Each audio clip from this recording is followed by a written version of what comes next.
Hello friends, எல்லாருக்கும் வணக்கம். இன்றைக்கி நம்ம ஆதி சமையல் யூடியூப் சேனலில் சூப்பரான ரவா லட்டு எப்படி பண்ணுறதுன்னு பார்க்கலாம். இது ரொம்ப சிம்பிளாக பண்ணியிருக்கோம். அதே மாதிரி ட்ரை பண்ணி பாருங்கள், கண்டிப்பாக சூப்பராக வரும். அதுக்கு முன்னாடி நம்ம யூடியூப் சேனலை ஃபஸ்ட் டைம் பார்க்குறீங்கன்னா மறக்காம சப்ஸ்கிரைப் பண்ணுங்கள். கூடவே பெல் ஐக்கானை கிளிக் பண்ணுங்கள். அப்போ தான் நாங்கள் போடக்கூடிய எல்லா வீடியோட நோட்டிஃபிகேஷனும் உங்களுக்கு வரும். வாங்க இப்போ வீடியோக்குள்ளே போகலாம்.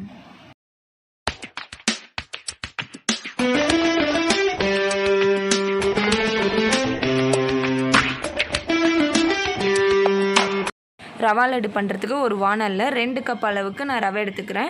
இதை நம்ம ஃபஸ்ட்டு வறுத்துக்கலாம். ரவை பார்த்திங்கன்னா ரொம்பவே சின்னதாக இருக்குது. கொஞ்சம் பெரிய ரவையாக இருக்கும். அதை விட இந்த ரவை வாங்கினீங்க அப்படின்னா அரைக்கிறதுக்கு தேவையில்லை. இதை நம்ம லைட்டாக வறுத்து எடுத்துக்கலாம். வறுத்த ரவையாக இருந்ததுன்னா நீங்கள் மறுபடியும் வறுக்கணும்னு அவசியம். லைட்டாக சூடு மட்டும் பண்ணி எடுத்துக்கோங்க. நான் நல்லா வறுத்து எடுத்துக்கிறேன். ரவை நல்லா வறுபட்டுருச்சு. இதை நம்ம ஒரு பிளேட்டில் ட்ரான்ஸ்ஃபர் பண்ணிக்கலாம். இதை நம்ம அரைக்கணும்னு அவசியம் இல்லை. ஒரு வானலில் தேவையான அளவுக்கு நெய் ஆட் பண்ணிக்கலாம். நான் 2.5 ஸ்பூன் அளவுக்கு நெய் ஆட் பண்ணியிருக்கேன். கொஞ்சமாக முந்திரி பருப்பு, அதே மாதிரி திராட்சையும் நம்ம ஆட் பண்ணிக்கலாம். உங்களுக்கு வேறு ஏதாவது நட்ஸ் வேணுனாலும் இதில் ஆட் பண்ணிக்கோங்க. இது கூடவே நம்ம தனியாக வறுத்து எடுத்து வச்சுருக்கிற இந்த ரவையை ஆட் பண்ணிடலாம். நான் அடுப்பு ஆஃப் பண்ணிட்டேன். ஜஸ்ட்டு அந்த நெய்யோடு போட்டு நல்லா நம்ம பெரட்டி எடுத்துக்கலாம். நம்ம இன்றைக்கி பாகு வச்சு தான் ரவா லட்டு பண்ண போகிறோம். 2 கப்பு அளவுக்கு ரவை எடுத்தோம் அப்படின்னா 1/2 கப் அளவுக்கு தண்ணி, 2 கப் அளவுக்கு சுகர் நான் எடுத்துருக்கிறேன். உங்களுக்கு சுகர் கம்மியாக வேணும் அப்படின்னா 1.25 கப்பு சுகர் எடுத்துக்கோங்க. அப்போ தான் உங்களுக்கு கரெக்டாக இருக்கும். இல்லைன்னா பாகு பத்தாமல் போயிடும். ரவை எவ்வளோ எடுக்கிறீங்களோ அதே அளவுக்கு நம்ம சர்க்கரையும் எடுத்துக்கணும். அப்போ தான் கரெக்டாக இருக்கும். நீங்கள் பாகு ரவையில் ஊற்றுனதுமே பத்தாமல் போயிடும். அதுக்கு தான் இந்த அளவு கரெக்டாக எடுத்துக்கணும். நீங்கள் பாகு ஊற்றுனதுமே உங்களுக்கு ரவை அதில் இருக்கிற அந்த ஈரத்தன்மையெல்லாம் அப்சர்வ் பண்ணிக்கும். இது என்ன பதத்தில் எடுக்கணும் அப்படின்னா இங்கே பாருங்கள், உங்களுக்கு காட்டுறேன். 1 கம்பி பதம் அந்த அளவுக்கு எடுத்துக்கோங்க. அப்போ தான் கரெக்டாக இருக்கும். உங்களுக்கு நல்லா கிளியராக காட்டுறேன் பாருங்கள். இதுக்கு மேலேயும் பதம் மாறிடக்கூடாது. இல்லை இதுக்கு கம்மியாகவும் இருந்தது அப்படின்னா உங்களுக்கு ரவா லட்டு பிடிக்கிறதுக்கு வராமல் இருக்கும். ரொம்ப லூஸாக இருக்கும். இந்த பதத்தில் நீங்கள் எடுத்தீங்க அப்படின்னா ரொம்பவே ரவா லட்டு கரெக்டாக பிடிக்கிறதுக்கு ஈஸியாக வரும்.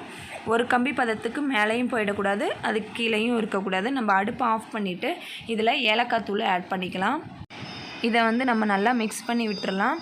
நீங்கள் இதே ப்ரொசீஜரை கரெக்டாக ஃபாலோ பண்ணிங்க அப்படின்னா உங்களுக்கும் சூப்பராக ரவா லட்டு பிடிக்கிறதுக்கு வரும். இது 10 நாள்லேருந்து 15 நாள் வரைக்கும் வச்சுருந்தாலும் உங்களுக்கு அப்படியே இருக்கும். இங்கே பாருங்கள், நம்ம வறுத்து எடுத்து வச்சுருந்தேன் இந்த ரவை கூட நம்ம கொஞ்சம் கொஞ்சமாக பாகை ஆட் பண்ணி நல்லா மிக்ஸ் பண்ணிவிடுங்க. லம்ஸ் எதுவும் இல்லாத அளவுக்கு ஃபஸ்ட்டு நல்லா மிக்ஸ் பண்ணிவிட்டு அதுக்கப்புறமா நம்ம உருண்டையாக பிடிக்க ஆரம்பிக்கலாம். நான் ரெடி பண்ணி வச்சுருந்தேன் எல்லா பாகையும் இதில் நான் ஆட் பண்ணிடுறேன். ஆட் பண்ணிவிட்டு அதுக்கப்புறம் நாங்கள் பிடிக்க ஆரம்பிக்கிறோம். கொஞ்சம் சூடாக தான் இருக்கும். அதனால் பார்த்து கையில் தண்ணியை தொட்டுக்கிட்டு அதுக்கப்புறம் பிடிக்கணும். நான் ரெடி பண்ணி வச்சுருக்கிற எல்லா பாகையும் இதுலேயே ஆட் பண்ணிடுறேன். ஆட் பண்ணிவிட்டு நல்லா மிக்ஸ் பண்ணிவிட்டு அதுக்கப்புறம் தான் நான் பிடிக்க ஆரம்பிக்கிறேன். லம்ஸ் இருந்தது அப்படின்னா அங்கங்கே உங்களுக்கு ரவை கட்டி கட்டியாகவே இருக்கும்.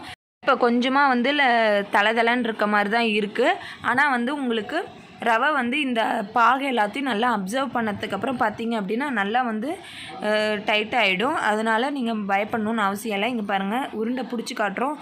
அவ்வளோ கரெக்டாக இருந்தது. நீங்கள் இதுக்கு மேலே பாகு ஆட் பண்ணாலும் சரி, இல்லை குறைவாக ஆட் பண்ணாலும் உங்களுக்கு பிடிக்கிறதுக்கு வராது. பால்லாம் எதுவுமே ஆட் பண்ணாமல் சூப்பரான ரவா லட்டு நம்ம வீட்டிலேயே ரெடி பண்ணியாச்சு. கண்டிப்பாக இந்த வீடியோ உங்களுக்கு பிடிச்சிருக்கும் நம்புறேன். பிடிச்சிருந்தா எங்கள் யூடியூப் சேனலை சப்ஸ்கிரைப் பண்ணுங்கள். உங்கள் ஃப்ரெண்ட்ஸுக்கு ஷேர் பண்ணுங்கள். இந்த வீடியோக்கு லைக் பண்ணுங்கள். வீடியோ பற்றி கமெண்ட்ஸ் இருந்தால் கமெண்ட் பாக்ஸில் கமெண்ட் பண்ணுங்கள். தேங்க்யூ.